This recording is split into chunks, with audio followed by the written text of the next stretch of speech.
By the beginning of the 19th century, Spain had been in clear decline for several decades. The French occupation in the first decade of the 19th century was something of a wake-up call for the Spanish government, which had generally been complacent and relatively uninvolved in broader European politics, let alone cultural and intellectual trends.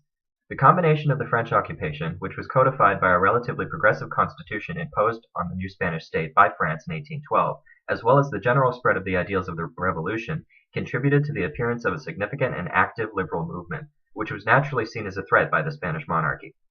Most importantly, new liberal ideas gained traction in elements of the Spanish military, which influenced the policies of the government set up after the military coup against the monarchy in 1820.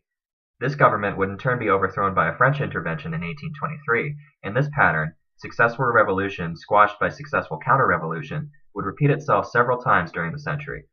Even when liberal governments took power, they were unable to implement serious reforms of any kind due to a preoccupation with preserving their own fragile regimes. All of this meant that education in Spain remained almost entirely the domain of the Catholic Church and a handful of elite institutions of higher learning reserved for members of the aristocracy. The Church didn't invest time or effort in mass education out of adherence to policies set in place during the Counter-Reformation.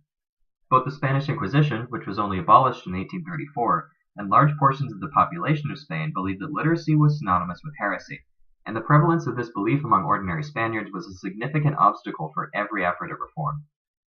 Possibly the most liberal and education-minded legacy of the Counter-Reformation, the Jesuit order, had been expelled from Spain in the 1750s for political reasons, despite having been founded there. The famous educational efforts of the Jesuits in the Spanish Americas and Asia were thus absent within Spain itself. As a result of all of this, only 9.1% of adults in Spain could read and write in 1841, the first year such data is available.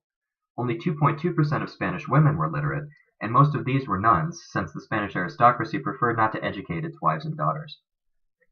When governments did attempt to influence education policy then, they found themselves having to work closely with a suspicious and generally uncooperative clergy. The first significant institutions of higher learning in Spain, like the theoretically public University of Madrid, grew out of existing church educational systems. The general lack of education and literacy in the population meant that the clergy were often the only people qualified to teach at these institutions, which gave them a great degree of free rein. Conservative governments were also willing to roll back educational efforts in order to please the church. In 1875, the monarchy issued a decree expressly forbidding education deemed contrary to Catholic doctrine. This predictably sparked an ineffectual liberal uproar, and is the most notable incident in the general tug-of-war that characterized the interaction between the desire for state education and the reality of the fact that the state had to work with the church to achieve educational goals.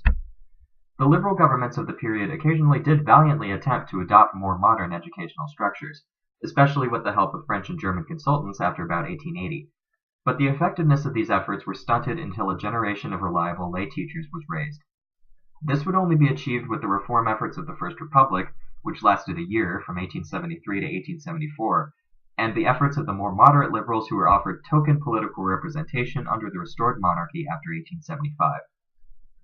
In 1900, the adult literacy rate was 44.3%, a significant improvement for Spain, but paltry when compared to literacy rates in France, Germany, Britain, or the United States, which sometimes exceeded 90%. Reform efforts were also complicated by regionalist and linguistic issues that government officials were both unwilling and unable to seriously address. There was no concerted effort by the Castilian-dominated Spanish state to impose Castilian language or culture on Catalonia, País Vasco, or Andalusia, and the lack of bureaucratic and physical infrastructure that plagued Spain meant that much of the country enjoyed a large degree of de facto autonomy. There were certain regional and local efforts towards small-scale reform. Catalonia and Andalusia in particular stand out when compared to Castile and Leon or other regions of Spain as being more open-minded and tolerant of reform efforts. Catalonia and the city of Barcelona in particular were notoriously progressive, and there was a regional move in the 1860s toward French-style modern educational structures. The fact that Catalan and not Castilian Spanish was taught in these schools helped cement Catalonia's unique cultural identity, and the strength of this identity can be observed even today in Catalonian independence movement. In Andalusia, the strong Islamic and Jewish cultural and intellectual legacy meant that local governments were more willing to sponsor educational efforts. The presence of large and well-established universities in cities like Granada, Córdoba, and Sevilla was an important aspect of this legacy, and it also helped that local clergy were more flexible than priests closer to church authorities centered in Madrid. Regionalism and nationalism had negative effects too, however.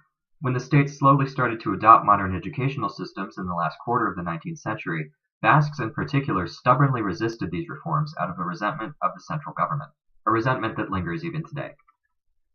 All of these problems meant that education was simply not a factor in the lives of most 19th century Spaniards. The ones who could afford private education were almost always aristocrats, often descendants of the Hidalgo families that settled in western and southern Spain after the Reconquista. These periphery regions, which benefited from generally more liberal cultures and a less overbearing church presence, produced a disproportionate amount of Spain's intellectual and artistic class.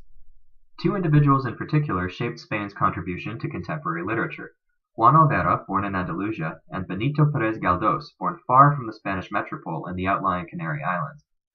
Both men were born to noble families and in their early years cycled through the established Spanish schools in Córdoba, Granada, and Madrid, typical for the intelligentsia of the time. Both men were further educated outside of Spain, again, typical. Alvera went to Paris and Galdós traveled all over Europe, but both returned to their home country with an appreciation for the power of state-backed education. Both men became politically active, openly criticizing the conservative regime, and both were reviled by the Catholic establishment. But what sets them apart from the scores of contemporaries who attempted the same thing, only to be silenced and censored, was that both Alvera and Galdós managed to achieve significant international acclaim. Galdós in particular managed to win the grudging respect of King Alfonso XIII, which offered him some political protection but did not result in any legitimate or lasting reforms. The experiences of these two men highlights the tension in Spanish education in the 19th century. The lackluster reform efforts of the century's liberal movements were briefly revived by the Second Spanish Republic, established in 1931, but the Civil War and subsequent 4 decades of Franco's dictatorship, which used church institutions for its own autocratic purposes, stunted the development of Spain's already primitive educational system. Even today, a substantial portion of the Spanish educational system is overseen by church authorities, albeit with state control and stricter standards thanks to the post-Franco reconstruction. Modern Spanish education can in most ways be seen as having caught up to the rest of the West, but its progress was severely hampered by the legacies of the 19th century. Literacy rates only climbed above 70% in the 1950s, and accelerated to the present 98% literacy rate only after the collapse of the dictatorship in the early 70s. This is maybe the most important takeaway from Spain's experience.